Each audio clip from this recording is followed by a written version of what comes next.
This is a small flower. To which group does this flower belong?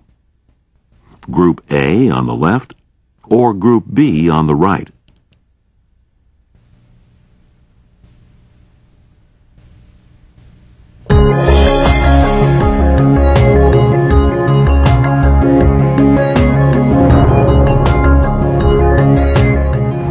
A グループで A グループ B グループ A グループですね。 A グループ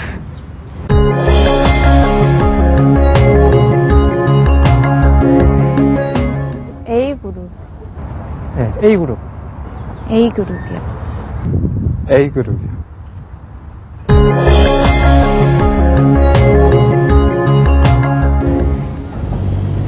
A 吧 A 种属于 B 组的 A 组吧 A 组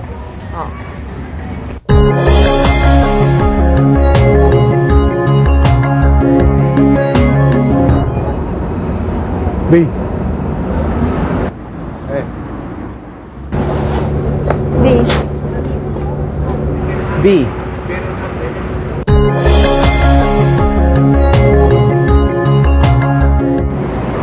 B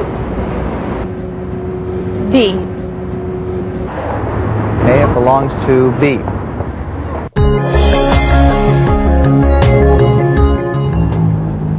A B B It belongs to B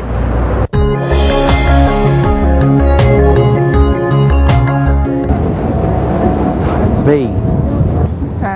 A B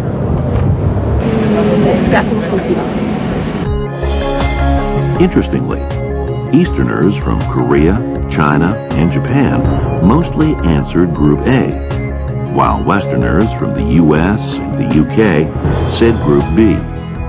What is the source of this difference? Do people from the East and the West typically see the world in a different way?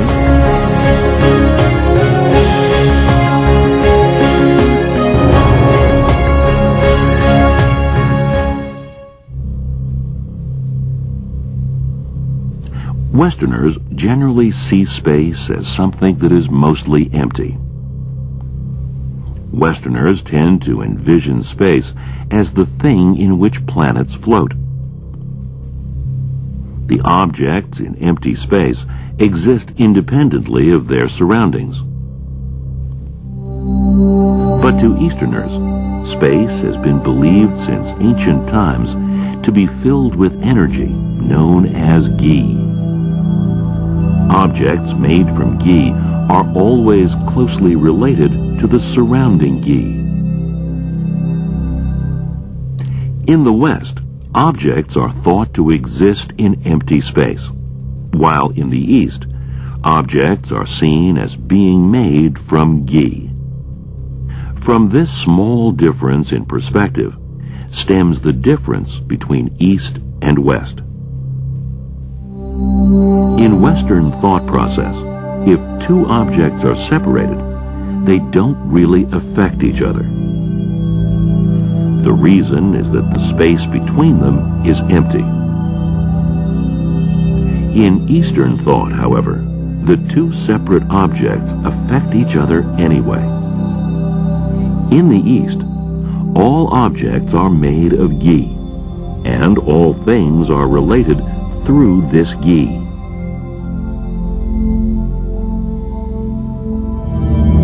It is in this way that ancient scholars in the East came to realize that tides were the result of interaction between the Earth and the Moon. The ancient Chinese understood the concept of gravity. They understood the notion that there can be action at a distance, that one object can be distant from another and it still can operate on it.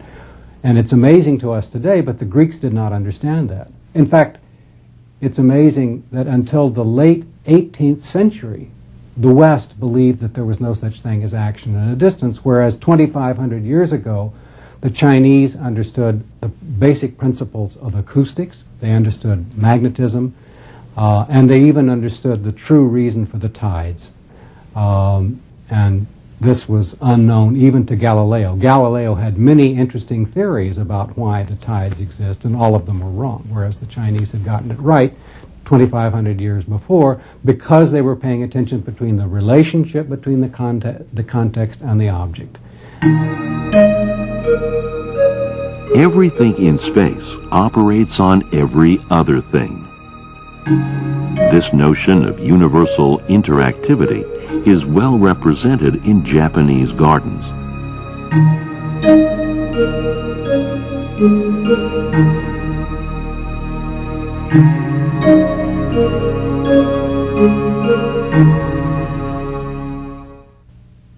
This is a wooden cylinder.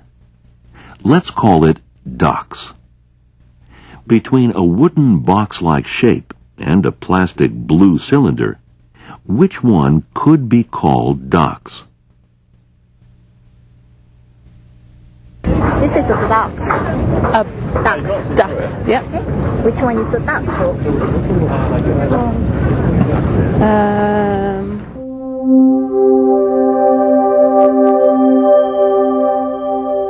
That's another duck. Because this round is like this one.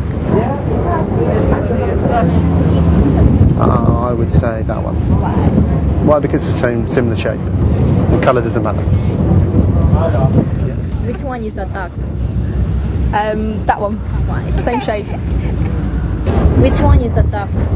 That one. Why? Because it's got that one's got a curve like that, and that one's got two circles there, and this is both the same, but they're different colour.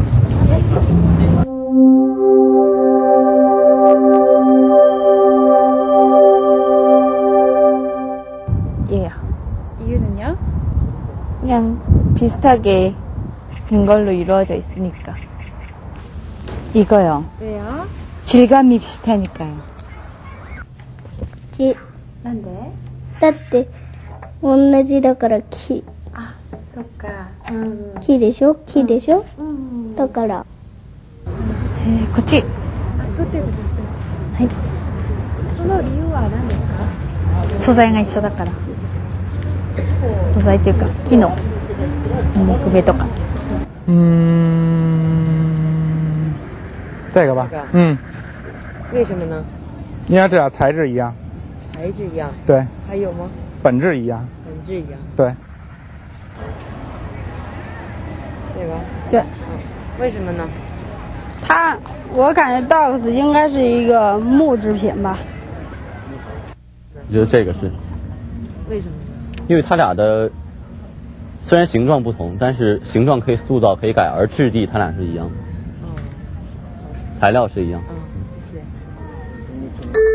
These differences between typical Eastern and Western thought can be summed up as the difference between objects and substance.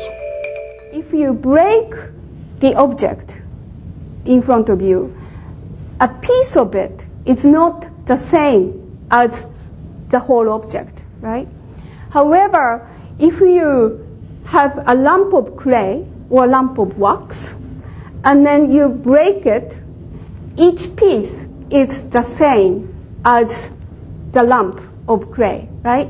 So the criteria for the same is very different for substance and an object. And for substance, there is no notion of individuality and then no notion of wholeness, you know. Whole and part is the same for substance, okay? But for object, you know, whole is a whole, and then piece of it or part of it is no longer the same object, considered the same, right? So this distinction is very important conceptually. And English and another Western languages quote this distinction, conceptual distinction in grammar. Objects are at the center of Westerners' thoughts. So, in Western languages, there is a clear difference between singular and plural nouns. But there is no such clear distinction in Eastern languages. Chinese don't say eat one particular orange. They don't say that. In English, you have to say eat this apple, eat an apple, or apple a day. I mean, we have to, in the English language, you have to use that. In the Chinese, you don't have to, because you have to pay attention to the context. It's the habits of your thoughts, so you don't need to emphasize that, specific quantity of objects. You're supposed to know. In English language, they want to be very clear and specific. By the way, that's how the kids in the United States react. Sometimes, like teachers say, "Go eat some fruit." Then the kids say, "Which fruit you were talking about? You want to eat one banana, one apple, one strawberry?" You don't get this kind of complaints from Asian kids. They just, "Oh, I'm going to eat it," and they know what you mean. Westerners tend to emphasize the individuality of objects. Wholeness refers to a collection of individual things. But to Easterners, wholeness refers to a lump without any distinct individualness. In other words, oneness. Different brain operations are typically undertaken when Easterners and Westerners see objects in a picture. Basically, in the back of your head, there's areas of the brain that are associated primarily with perception. And so the brain, when it sees a picture, has to interpret all those forms and shapes and curves. And what we see is that when an Asian brain sees a picture, it looks at the picture as a whole and doesn't, the area in the brain that pays attention to individual objects doesn't activate so much. Whereas for an American, when they look at the same picture, their brain actually focuses on individual objects, and the part of their brain that understands what an individual object is what will activate more. While Easterners see the picture as a whole, Westerners see objects separately.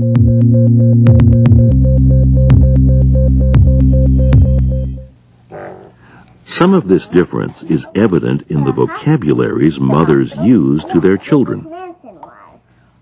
Western mothers tend to use more nouns. What kind of special truck is it? I don't know. What kind of truck is that called? I don't know. It's not sand, it's water. Oh, the water, is it orange water? Or blue water? Or green water? Green water. Green water? Yep. And where are we going to take it? I don't know. Okay. To the hospital. To the hospital? Yeah, with this medicine water. Oh, it's special medicine water. Okay. While Eastern mothers typically use more verbs.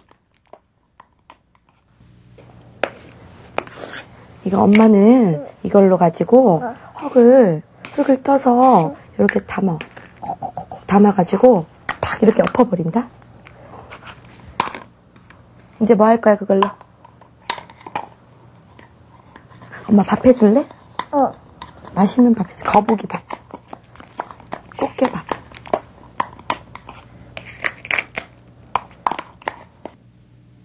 Many years ago, in 1980s, I think a group of Harvard linguistics found that in English language, there are too many norms. They call it the norm bias.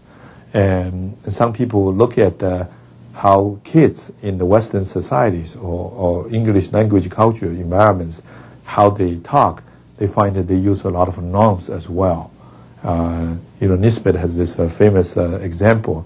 When he goes to supermarket and he finds this American mothers teach this young American baby, what is this apple, what is that, that's orange. It's all about the norm. And what's interesting is that Twyla Tardif, who is linguistics from Michigan, she went to China, look at how the Chinese mothers talk to their own kids. They find that there are lots of verbs like sit, eat, run, do things. It's very much about actions. So that's interesting question there, is like why you get those cultural differences. Why did Western languages develop with a noun focus and Eastern languages with a verb focus?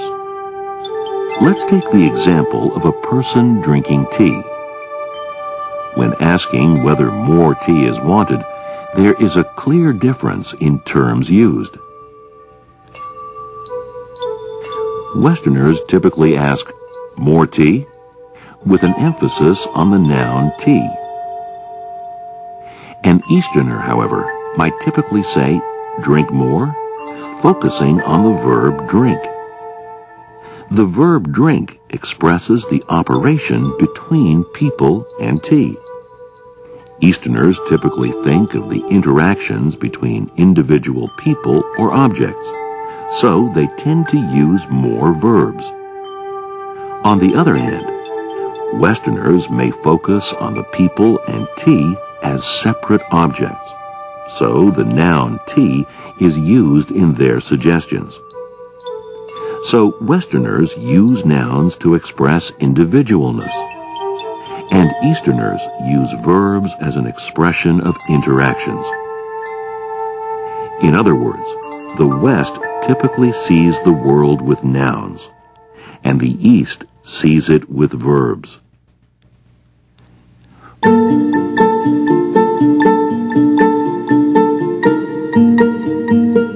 For Easterners, everything in space is constantly changing. To the typical Easterner, everything is the result of these interactions with the surroundings. This chrysanthemum is part of this interaction. It is the result of many interactions with the surroundings over a long time.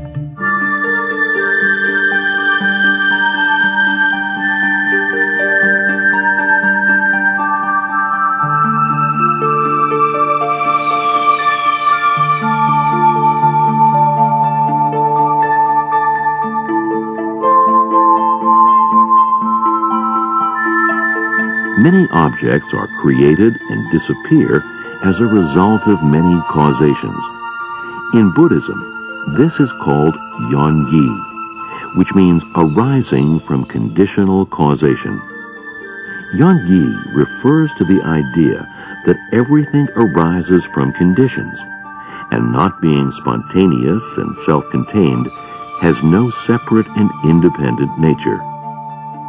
In English, it can be translated as arising. In the West, objects are typically referred to as being, considering them as stationary objects. Arising, or bringing about, is a verb in the East. Being means existing, and it is stationary in the West. This illustrates nicely the different vantage points from the East and the West. Consider the question, why is this object blue? To Westerners, the cause is inside the object, because the surroundings are empty. In Eastern thought, the space is filled with yi, and the objects are a concentration of this yi. Therefore, the object is blue because of the surrounding yi. This blue object is closely related to the objects around it, meaning there might be more complicated operations causing its blueness.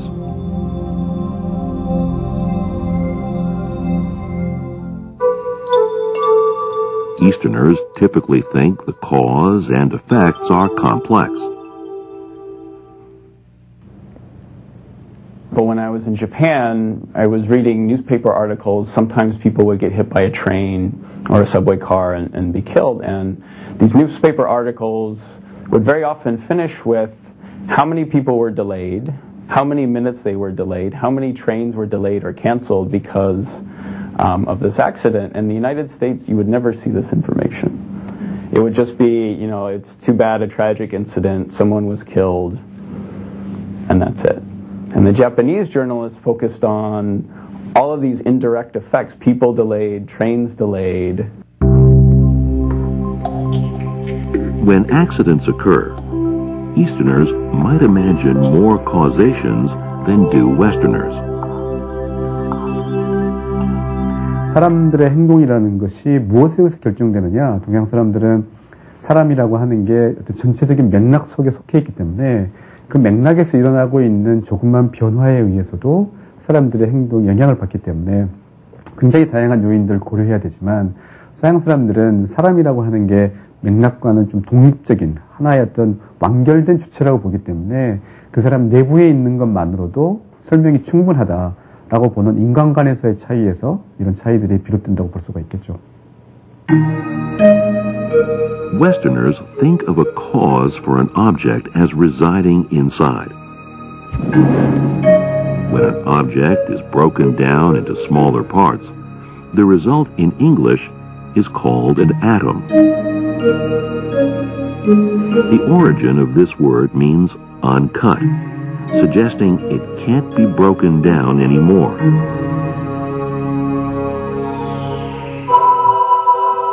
The Greek philosopher Democritus hypothesized that the property of an object depends on that of its atoms. The atoms of water, for example, are sleek and round, so water flows.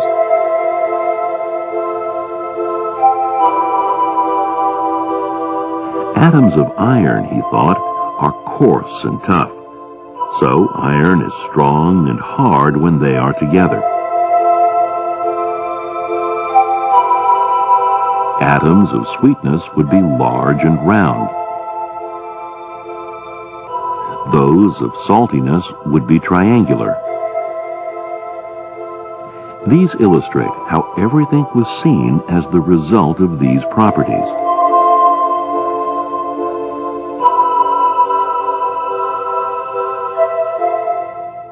Ancient Western thought supposed that the cause of atoms' movement was their property and weight.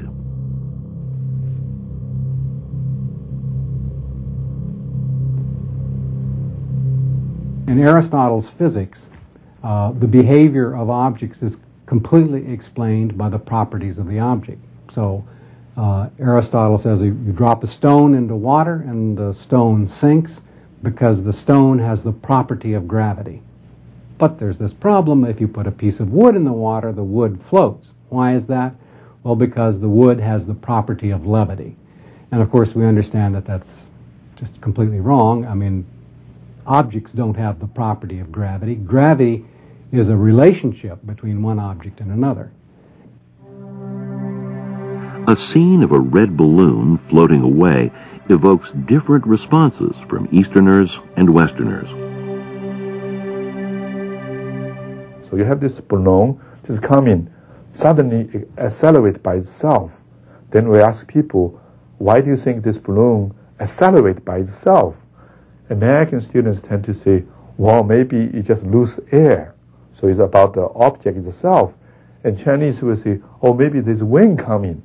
We didn't show wind, we didn't show anything, but they have a different response.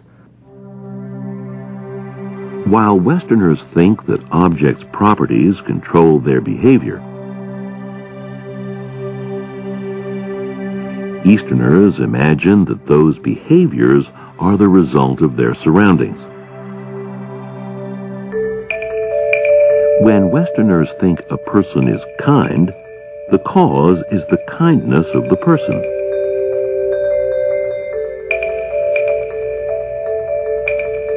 Western psychology is mistaken in that if they see a person behaving in a particular way, they see the person behaving in a way that seems to be kind, they say, oh, well, the person's very kind. Or if it seems to be rude, the person is very rude. They tend not to look at the context. And you can show that Westerners make big mistakes because they're assuming something that's wrong, that the person has a disposition or a personality trait that corresponds to the behavior that they've seen.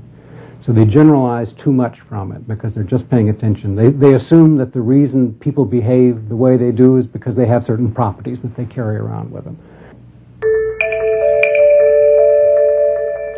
Among Easterners, however, people can be kind and rude at the same time.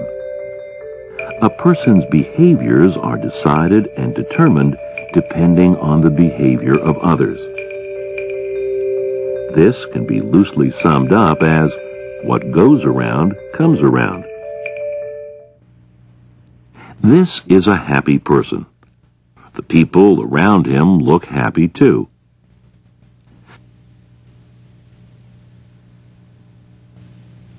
The background people in the second picture look unhappy. So, can the person with the smile on his face be happy?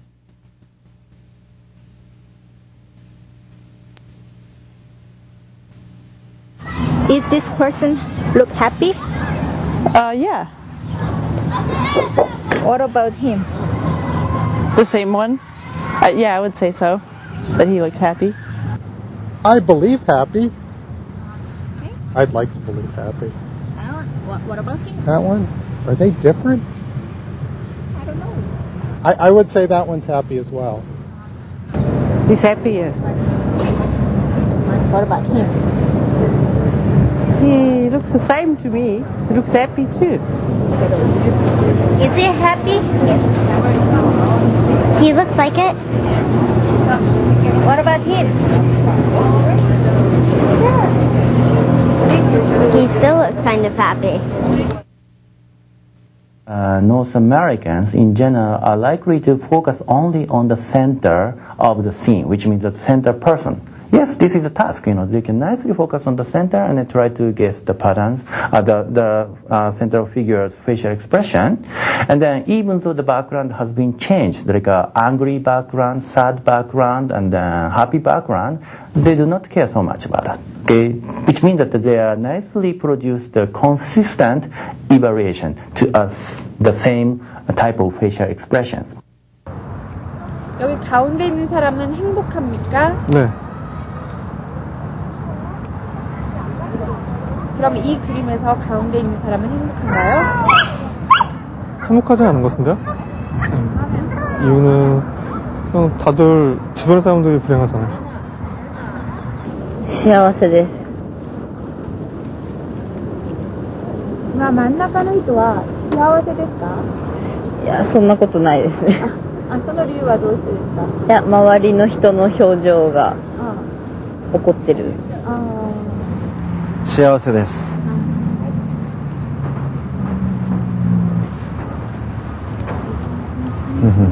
の人は幸せですか？あんま幸せじゃないですね。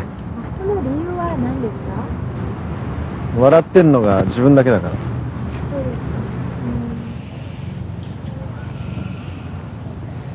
如果我光看他感觉是高兴的，但是如果看后面的好像是有点尴尬或者怎么样，就说无奈的我要笑笑进行解释怎么样的，就说不上高兴的感觉。对对对。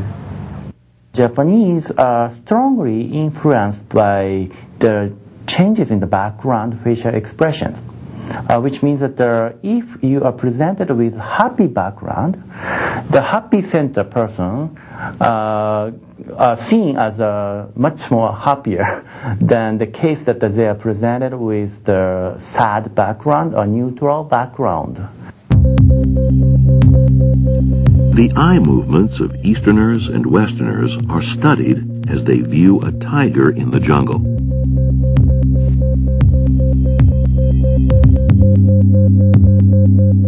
What we find is that the Americans focus in on the most salient object. They spend nearly all their time in this, looking at the tiger, for example.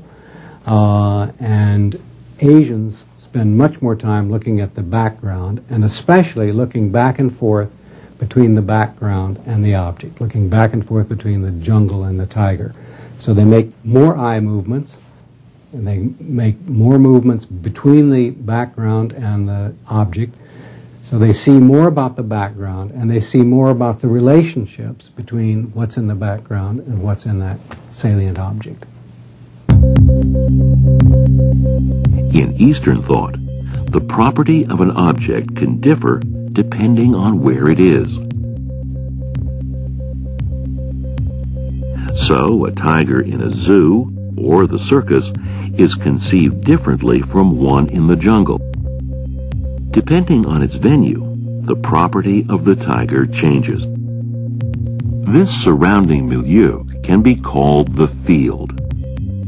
Objects belong to the field around them, in what is known as the situation.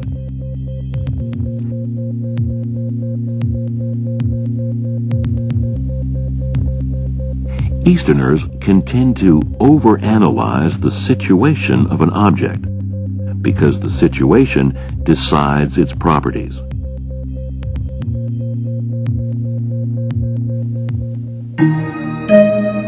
Traditional portraits in the East have broad backgrounds.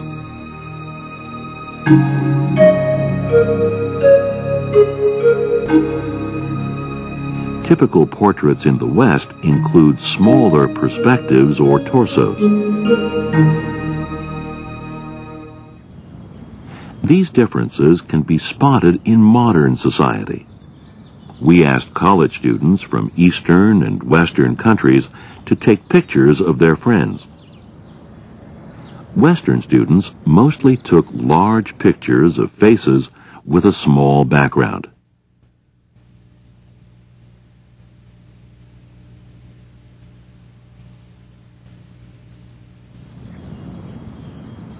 Eastern students tried to find a balance between the people and the background.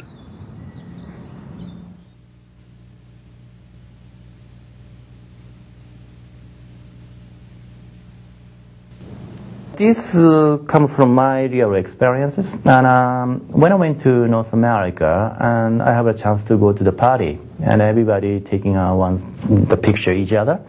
Then after that, my friend showed me, oh, this is a picture that we've taken last party.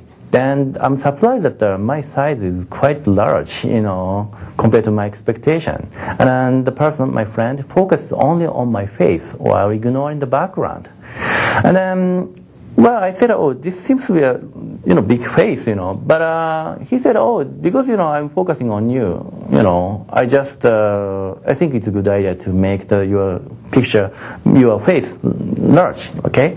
So that's a kind of astonishing, experiences. But I found that, oh, wait a minute, okay, so they really want to see the focal object while nicely ignoring the background. But my experiences in my country, you really have to take into account the contextual factor when you go to the shrine or something like that, or temples. So, famous temple and shrines, you might want to ask your friends to take a picture not only for you, but also you and the buildings, right? Easterners take pictures whenever the background changes. They enjoy different images of themselves with new backgrounds.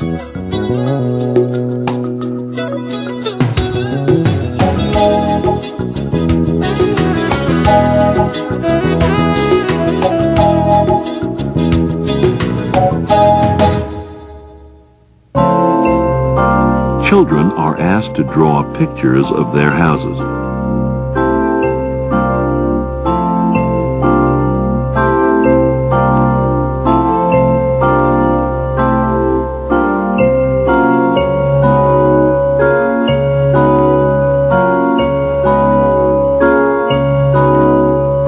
This experiment results in some interesting contrasts. Western children imagine their home from their own eye level.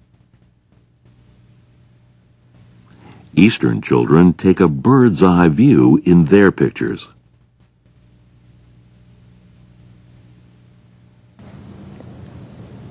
In East Asian society, it seems to be natural to see yourself from outside. You are also the part of the society.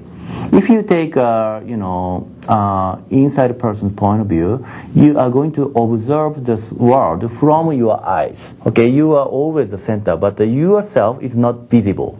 Okay, so everything occurs to you is just come in front of your eyes, and then you cannot see yourself. Whereas East Asian society, you can even contextualize yourself Okay, if you take outsider's point of view, you are also in the part of the group, part of the society. When you take a look at East Asian paintings, you can easily identify that they take a bird's eye view, which is not completely different techniques compared to the Western perspective. Western perspective, you really have to set up the viewer's point. Once you fix it, you cannot move. Okay, you really have to, experience that you are just standing in front of the images. And based on that assumption, they draw three-dimensional, like Western perspective images. Whereas East Asian drawing in general is something like the painter is actually flying on the sky and try to observe all the field information from the sky.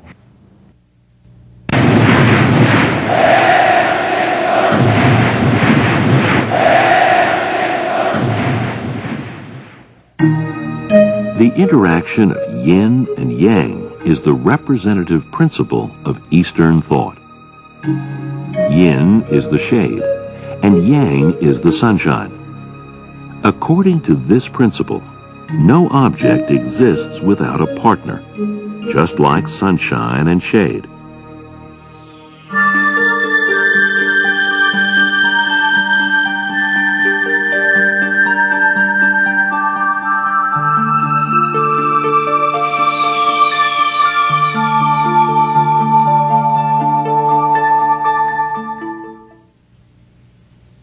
Here we have a monkey, a banana, and a panda.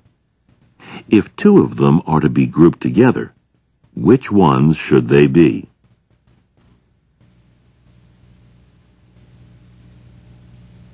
The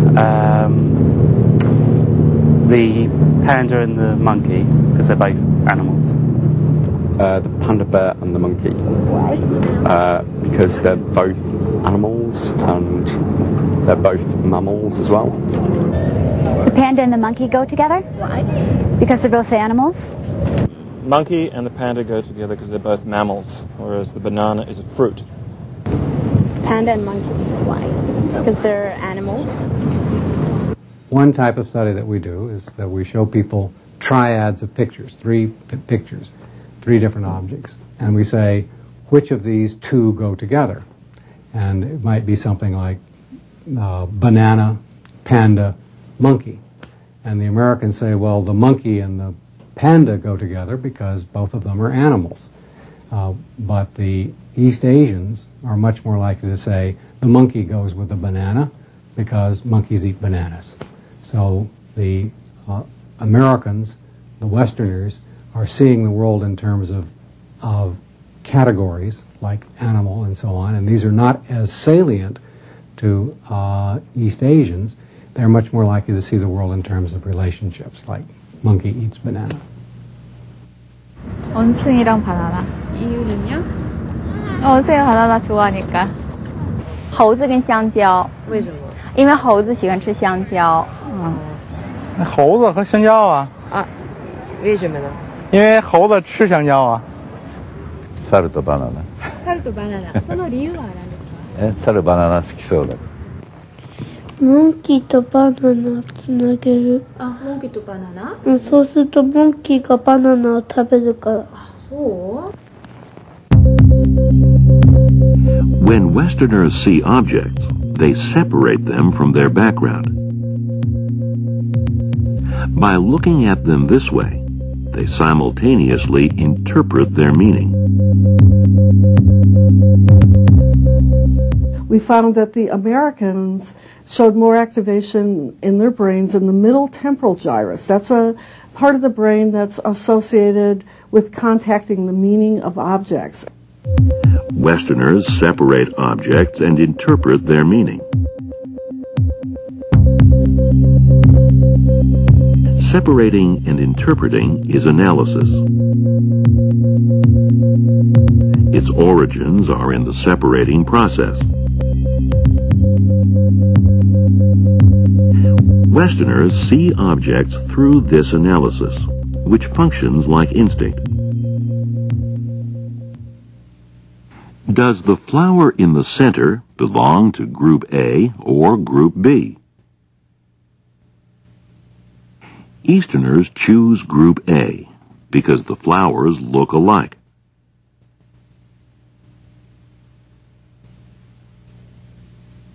This flower has roundish petals. Flowers in Group A have roundish petals as well. Flowers in Group B are pointed, so Easterners choose Group A.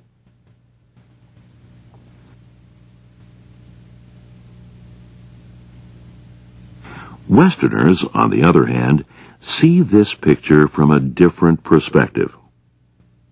They analyze the petals and the stalk.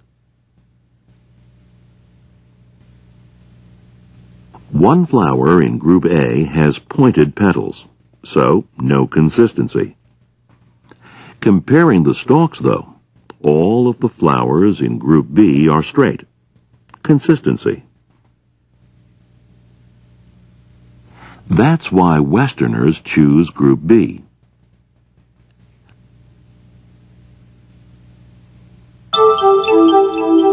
For Westerners, the world is a collection of separate individuals. Westerners wanted chaotic individuals in the world to be arranged in order. That's why Westerners tend to make categories depending on the properties of the objects.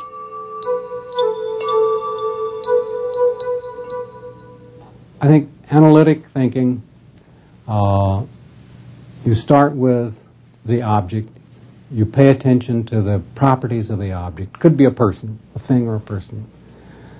You categorize the object on the basis of its properties. You bring rules about the categories at a somewhat more abstract level to bear on how the object will behave given the rules that apply to the categories that it fits.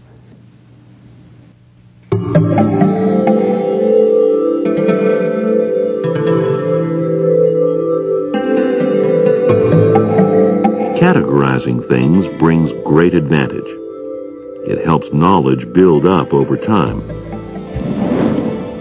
From this stems scientific development. The word science, which originates from this concept, means separate.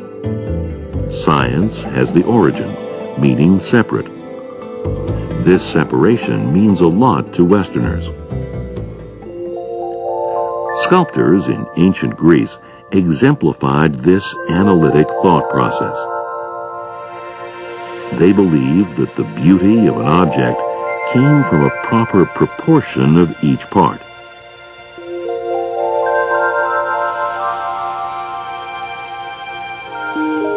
This was known as the golden ratio. They sculpted their works according to this golden ratio rule. Even the word reason comes from the word ratio.